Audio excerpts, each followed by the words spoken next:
नमस्कार, स्वागत है आपका जी बिजनेस पर। मैं हूं दीपक डोभाल और वक्त हो चला है आपकी खबर आपका फायदा का। सरकार ने आम आदमी तक कोरोना वैक्सीन को पहुंचाने का रास्ता आसान कर दिया है। वैक्सीनेशन के दूसरे चरण में निजी अस्पतालों को भी शामिल किया गया है। इसमें 60 साल या उससे ज्यादा उम्र के लोगों को वैक्सीन तो मिलेगी ही, एक से ज्यादा बीमारियों से पीड़ित 45 साल से ज्यादा उम्र के लोगों को भी वैक्सीन दी जाएगी। ये बात और है कि सरकारी अस्पतालों में वैक्सीन मुफ्त मिलेगी, निजी अस्पतालों में आपको पैसे देने पड़ेंगे। लेकिन सवाल यह है कि कितने पैसे, रेट कौन तय करेगा, वैक्सीनेशन की प्रक्रिया क्या होगी, क्या निजी अस्पतालों के लिए भी कोविन ऐप जरूरी होगा या वॉक इन करके मिल जाएगा या अपॉइंटमेंट से मिल जाएगा, निजी अस्पतालों में कौन सी वैक्सीन लगेगी, क्या वैक्सीन चुनने का विकल्प आपके पास होगा। मोटे तौर पर कहें तो कोरोना की वैक्सीन और वैक्सीनेशन से जुड़े आपके हर सवाल का जवाब आज के शो में मिल जाएगा। और उनका जवाब देने के लिए आज हमारे साथ दो बेहद खास मेहमान मौजूद हैं। चर्चा की शुरुआत करें, लेकिन सबसे पहले ये रिपोर्ट देख लीजिए।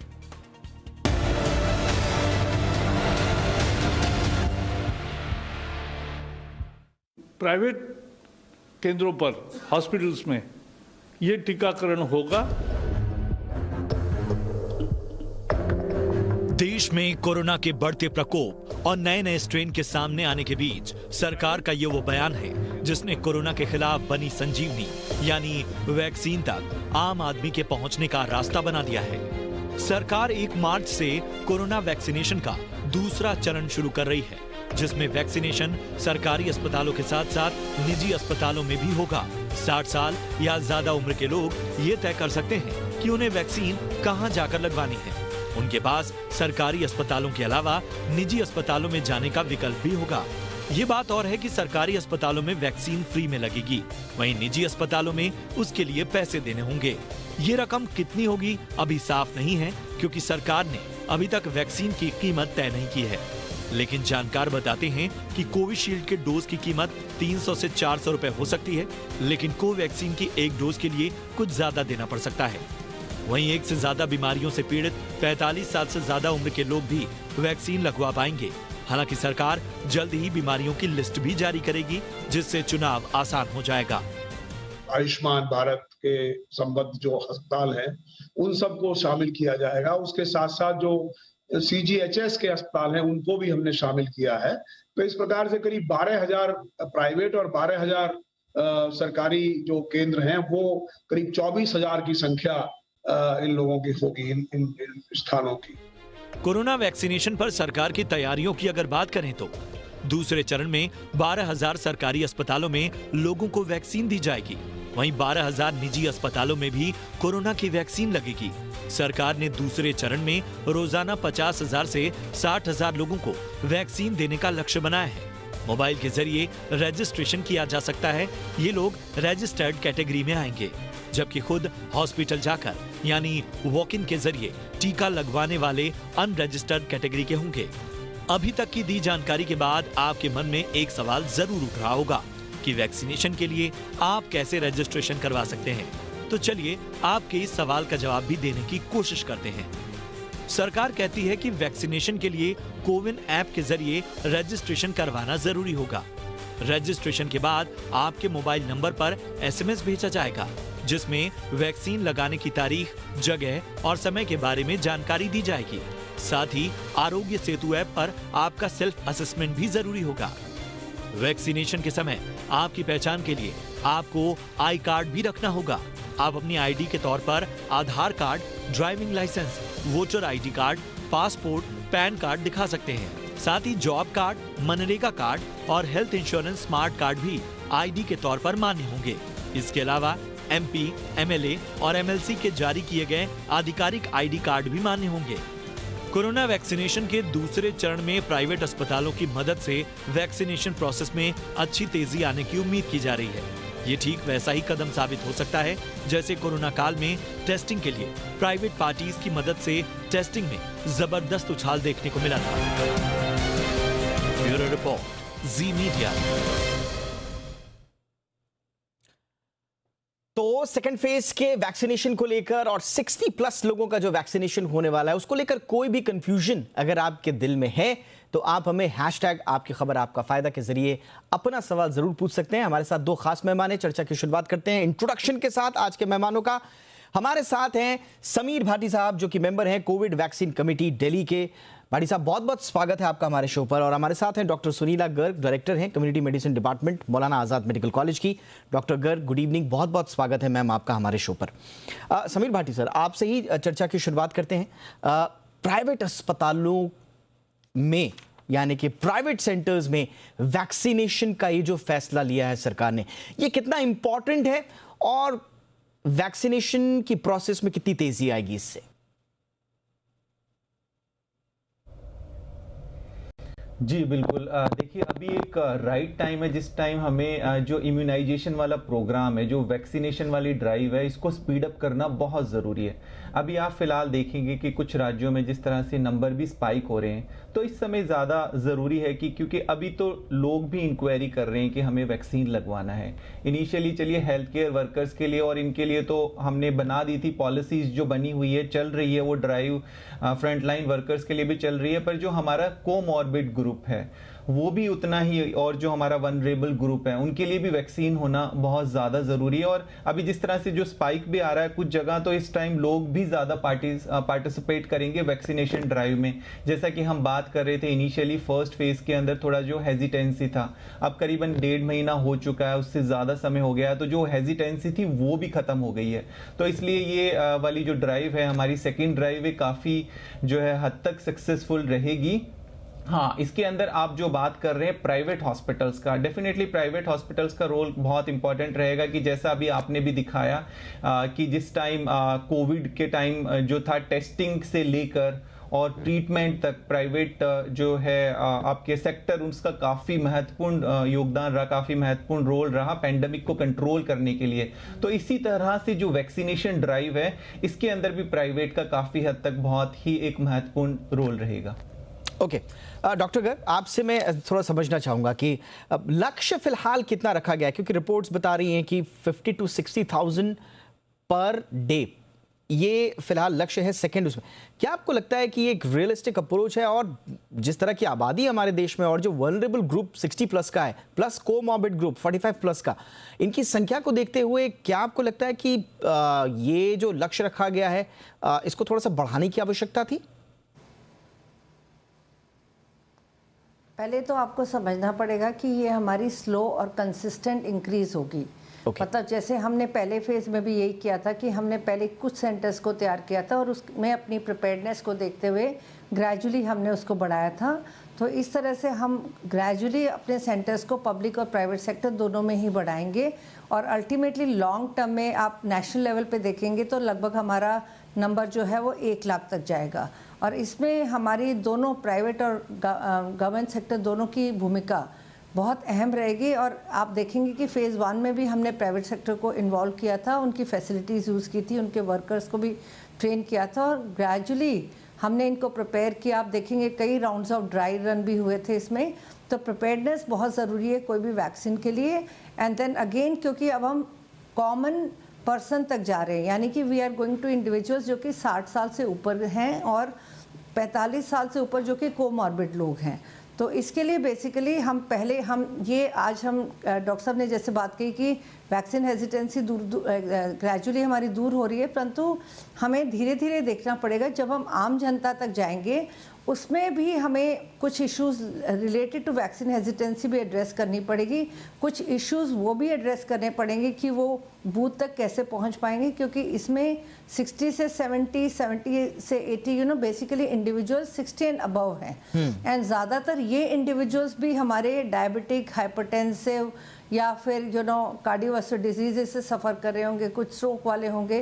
तो ये भी एक बहुत बड़ा चैलेंज है। प्लस इन एडिशन हम 45 साल से ऊपर के लोगों को भी एड्रेस करेंगे। तो आई एम श्योर ग्रेजुअली हम लोग इसको बढ़ाएंगे और ताकि हम लास्ट दूर दराज तक हम पहुंच सकें और एक कंसिस्टेंट और स्टैंडर्डाइज अप्रोच के साथ पहुंच सकें। मैम, आपने ये चुनौती का जो जिक्र किया, ये बहुत इंपॉर्टेंट है एड्रेस करना।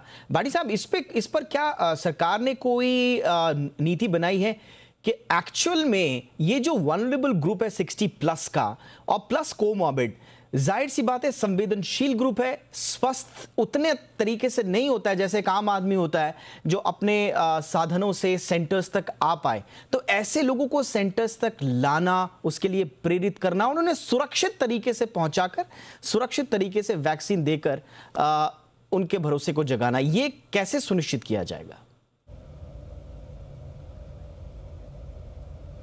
जी बिल्कुल, जिस तरह से बात कर रहे हैं मैडम ने भी बिल्कुल ठीक बताया है कि इंडिविजुअल, अब क्योंकि अब ये आम लोगों के बीच में जो हमारी वैक्सीनेशन ड्राइव पहुंच रही है, तो डेफिनेटली उसके अंदर कुछ इस तरह के इनिशियली चैलेंजेस रहेंगे जिसके अंदर की हम अगर बात करें, क्योंकि ये सारा डेटा पोर्टल पे अपलोड होता है ना, और उसका एक प्रोसेस है जो अभी आपने दिखाया भी कि आपको मैसेज जाएगा, तो इस तरह की कुछ चीज़ें आएगी कि हम बात करते हैं कि टैक्स सेवी कि उनको किस तरह से सेल्फ रजिस्ट्रेशन होगा, फिर एक वॉक इन का प्रोसेस भी हमने रखा है, उसके बाद 45 वाले कोमॉर्बिड आप बात करें अगर हम हिंदुस्तान में, तो बहुत सारे लोगों को तो पता ही नहीं है कि वो डायबिटिक हैं, वो हाइपरटेंसिव या उनको किस तरह की कोमॉर्बिड है।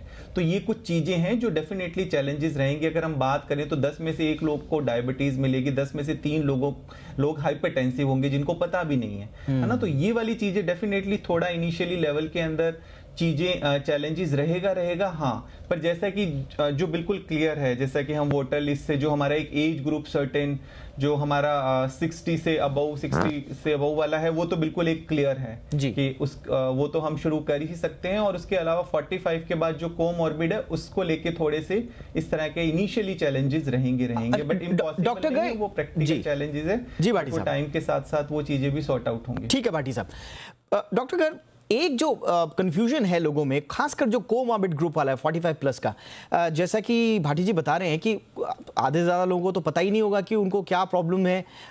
दूसरा, कौन कौन सी बीमारियां होंगी, क्योंकि कोमॉर्बिडिटी में तो बहुत सारी बीमारियों का दायरा आता है, लेकिन क्या कोई गवर्नमेंट ने स्पेसिफाई की है कि ये बीमारी जो ऑलरेडी हैं इनको हम उस श्रेणी में रखेंगे जिनको वैक्सीन दिए जाने की तुरंत आवश्यकता है? पहली बात तो मैं आपको ये बताना चाहूँगी, और डॉक्टर भाटी ने कुछ बीमारियों का उल्लेख भी किया है कि हमारा गवर्नमेंट का एक नॉन कम्युनिकेबल डिजीज़ का प्रोग्राम है जिसमें हम diabetes, hypertension, cardiovascular disease, stroke, cancers, chronic respiratory disease, इनका क्योंकि ये कॉमन मात्रा में है तो इनका तो जिक्र होगा ही होगा, परंतु लॉन्ग रन में हम देखेंगे कि कुछ ऐसे भी लोग आएंगे जो कि इम्यूनोसप्रेसेंट्स वगैरह पे हैं, परंतु ये 6 जो मैंने आपको बताया, diabetes, hypertension, cardiovascular disease, stroke, cancers या क्रॉनिक रेस्पिरेटरी डिजीज़, ये हमारे नॉन कम्युनिकेबल डिजीज़ के अंतर्गत आते हैं। तो इसका भी सर्टिफिकेट जिनको मालूम नहीं है एग्जैक्टली, हम हर एक को ये नहीं कह रहे कि आप डॉक्टर से चेकअप करा के फिर आप जाइए, परंतु जो नोन केसेस हैं वो ज़रूर डॉक्टर्स के माध्यम से अपना सर्टिफिकेट लेके जाएं, ताकि जो वॉक इन होंगे और जो नहीं वॉक इन होंगे उनको ये अप्रिशिएट किया जाएगा कि वो अपना सर्टिफिकेट को लोड करें कोविन ऐप पे या फिर आरोग्य सेतु के माध्यम से, क्योंकि आरोग्य सेतु में हम ऑलरेडी मेंशन भी करते हैं कि हम कोमॉर्बिड या हम इन क्रॉनिक डिजीज़ से सफ़र कर रहे हैं कि नहीं कर रहे। सो एक ये बहुत इम्पॉर्टेंट चीज़ें हैं कि हमें ये आम आदमी तक ये ले जानी पड़ेंगी। और दूसरा यहाँ पे मैं ये भी कहना चाहूँगी कि जैसे कि आपने पहले पूछा था कि वो बूथ तक कैसे पहुँचेंगे, एक चैलेंज रहेगा यहाँ पे फैमिलीज़ का बहुत इम्पॉर्टेंट रोल रहेगा कि एक तो पॉजिटिव एटीट्यूड के साथ में उनको बूथ पे लेके जाएं और ये श्योर करें कि उनका वैक्सीनेशन भी उतना ही ज़रूरी है जिनका जैसे कि उनका खुद का है। और पहले टाइम हम ये एडल्ट वैक्सीनेशन रोल आउट कर रहे हैं तो डेफिनेटली चैलेंजेस हैं। एडल्ट्स में वैसे भी आप देखेंगे कि बेसिकली चलने की बीमारी, एल्डरलीज में अपना भी एक अलग वो होता है करके। सो ये एक बहुत बड़ा चैलेंज है जहाँ पे फैमिलीज़ का, हेल्थ केयर वर्कर्स का, इनफैक्ट पूरी सोसाइटी का एक अहम रोल रहेगा। और जहाँ तक 45 साल के ऊपर के लोग हैं उनको ज़रूर अपना सर्टिफिकेट लेके जाना चाहिए और ये भी पता होना चाहिए कि कब से वो सफ़र कर रहे हैं, ताकि उसी हिसाब से अगर वो इम्यूनोसप्रेसेंट्स या एंटीकोगुलेंट्स पे हैं तो ज़रूर डॉक्टर की सलाह लें कि वैक्सीन लेने से पहले 2 दिन पहले उनको वो दवाई बंद करनी है कि नहीं करनी। तो ये कुछ इंपॉर्टेंट चीज़ें हैं अपार्ट फ्रॉम किस तरह से वो रजिस्टर हों या वो वॉक इन करके जाएंगे टू द वैक्सीनेशन पॉइंट।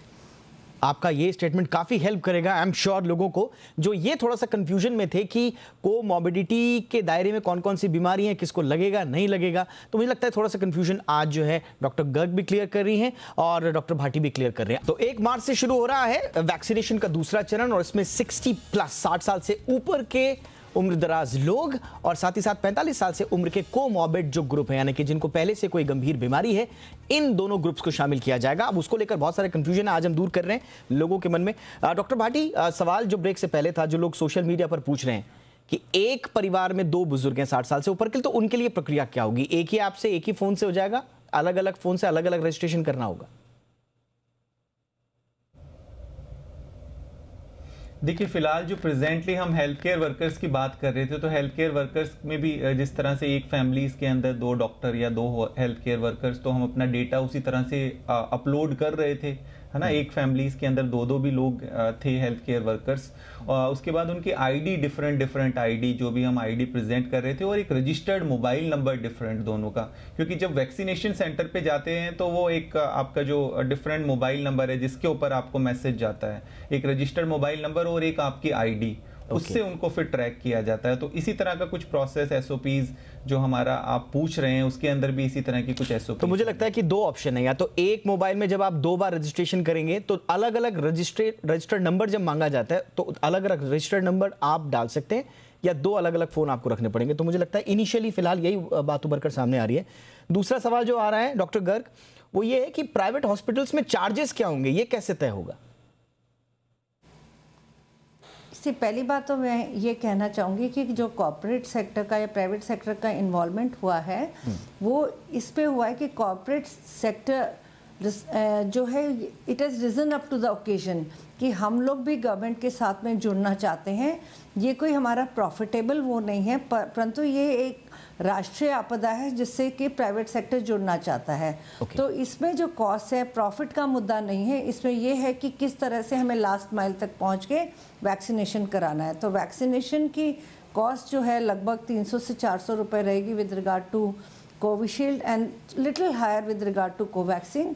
तो ये बेसिकली चीज़ें ज़रूरी हैं जानने के लिए। ठीक है। तो प्राइमरीली प्राइवेट सेक्टर में आपको पेमेंट देनी पड़ेगी, पर बहुत नॉमिनल पेमेंट होगी, क्योंकि आपको ये भी ख्याल रखना पड़ेगा कि आज की डेट में भी बहुत सारे लोग, हमारे बच्चे प्राइवेट सेक्टर में इम्यूनाइजेशन कराते हैं, हालांकि गवर्नमेंट सेक्टर में वो फ्री ऑफ कॉस्ट उपलब्ध है। ये बिल्कुल मेरे को नहीं लगता कि ये पेमेंट का मुद्दा बहुत एक नहीं, बिल्कुल सही बात है। ये ऑप्शनल है, अगर आप गवर्नमेंट सेंटर्स पर जाते हैं तो फ्री में आपके लिए वैक्सीन है, लेकिन अगर आप प्राइवेट सेंटर्स ऑप्ट करते हैं तो कुछ नॉमिनल अमाउंट, जिसका हम भी बता रहे हैं अनुमानों के मुताबिक 300 से 400, और मैम भी बता रही हैं कि कोवैक्सीन के मामले में थोड़ा सा ज़्यादा हो सकता है। बहरहाल डॉक्टर गर्ग, अब सवाल ये है कि प्राइवेट हॉस्पिटल्स में जाकर एक इशू जो आता है वो ये आता है कि प्राइवेट हॉस्पिटल सब जगह उपलब्ध नहीं है, खासतौर से जो ग्रामीण इलाके हैं। जो प्राइमरी हेल्थ केयर हैं सरकारी, वो तो दूर दूर रहते ही हैं, सरकारी अस्पतालों का पेनिट्रेशन वहाँ बिल्कुल नहीं है। ऐसे में 60+ की जो आबादी या कोमॉर्बिड 45+ की जो आबादी है, जो देहातों में, दूर दराज के इलाकों में, ग्रामीण इलाकों में है, उनके लिए कैसे सुविधाएं आगे बढ़ेंगी? कहना चाहूँगी कि हालांकि आपने बिल्कुल सही फरमाया कि प्राइवेट सेक्टर की पेनिट्रेशन जो है वो अर्बन एरियाज़ में ज़्यादा है, परंतु हमारी रूरल हेल्थ केयर डिलीवरी बहुत ज़्यादा स्ट्रीमलाइंड है। यानी कि हमारे सब सेंटर या हेल्थ एंड वेलनेस सेंटर से लेके हमारे कम्युनिटी हेल्थ सेंटर्स, हमारे जो डिस्ट्रिक्ट हॉस्पिटल्स हैं, सभी बहुत स्ट्रीमलाइंड हैं। तो ग्रामीण एरियाज़ में हेल्थ केयर डिलीवरी की हमें प्रॉब्लम नहीं है, और ग्रामीण एरियाज़ में हम लोग ऑलरेडी इम्यूनाइजेशन प्रोग्राम को बहुत सक्सेसफुली चला रहे हैं। तो वहाँ पे हेल्थ केयर वर्कर्स का, जो मैंने बताया, हमारे फ्रंट लाइन वर्कर्स का बहुत इम्पॉर्टेंट रोल रहेगा कि किस तरह से लोगों को मोबिलाइज करके वहाँ पर वैक्सीनेशन फैसिलिटी पे ले जाना। और देखेंगे कि ग्रामीण एरिया में आपको ये भी रियलाइजेशन होगा कि हमारे गांव जो हैं उनकी लिमिट होती है, और हमारी कोई हेल्थ केयर फैसिलिटी ऐसे नहीं है, जैसे सब सेंटर है वो करीबन 5000 की पॉपुलेशन को केटर करता है जी। इस तरह से हम लोग देखेंगे कि हेल्थ एंड वेलनेस सेंटर की भी आबादी लिमिटेड है, डिस्ट्रिक्ट हॉस्पिटल पे वो जा सकते हैं करके। तो किसी भी तरह की मैं देख नहीं सकती, क्योंकि ग्रामीण एरिया में हमारी हेल्थ सर्विसेज बहुत ज़्यादा स्ट्रीमलाइंड है आज की डेट में, और डेडिकेटेड मैन पावर है वहाँ पे। 5000 के लिए अब ऊपर एक हेल्थ केयर वर्कर मेल है, फीमेल है, इस तरह से, तो वो बहुत अहम रोल प्ले करेंगे along with Asha's, anganwadi workers, ठीक है मैम, यानी कि जो सेंटर तक पहुँचाएंगे। एंड मेरे ख्याल से जो प्राइमरी हॉस्पिटल्स का, जो टर्शरी हॉस्पिटल्स का जो इंफ्रास्ट्रक्चर है, जो उसकी पहुंच है, वो काफ़ी हेल्प करेगी इस पूरे वैक्सीनेशन ड्राइव में। भाटी साहब, एक इशू जो आता है वो आता है प्राइवेट सेक्टर को लेकर। ये बताया जा रहा है कि आपके पास चॉइस नहीं होगी। अगर मैं चाहता हूं कि कोवैक्सीन लगे, कोविशील्ड नहीं चाहिए, या कोविशील्ड चाहिए, कोवैक्सीन नहीं चाहिए, तो क्या ये चॉइस नहीं मिलेगी लोगों को? जी बिल्कुल, जिस तरह से हम बात कर रहे हैं, और ये खैर भारत की बात नहीं है, अगर हम विदेशों में भी बात करें तो प्रोसेस सेम यही है कि आपको इस तरह की कोई चॉइस अभी देना, क्योंकि उससे और ज़्यादा कन्फ्यूजन क्रिएट हो जाएगी, क्योंकि दोनों ही वैक्सीन का हम जिस तरह से बात करें कि इमरजेंसी अप्रूवल मिला है, और दोनों का भी हम बात करें तो जो फुल लाइसेंस है वो अभी नहीं मिला है, कि मार्केट में ओपन अभी अवेलेबल नहीं है, तो किसी भी तरह की चॉइस किसके पास भी नहीं होगी। वो अवेलेबिलिटी के अकॉर्डिंगली जो है आपके हॉस्पिटल्स में, किसी भी प्राइवेट हॉस्पिटल में, क्योंकि अभी जो हॉस्पिटल्स में भी आएगी वैक्सीन वो भी गवर्नमेंट के थ्रू आएगी, स्पेसिफिक डोजेस, तभी उसको ट्रैक रखा जाएगा, तभी उसका रिकॉर्ड मेंटेन किया जाएगा। तो अभी किसी के पास चॉइस अवेलेबल नहीं होगी। चलिए, चॉइस अवेलेबल नहीं है, लेकिन डेटा सब बता रहे हैं।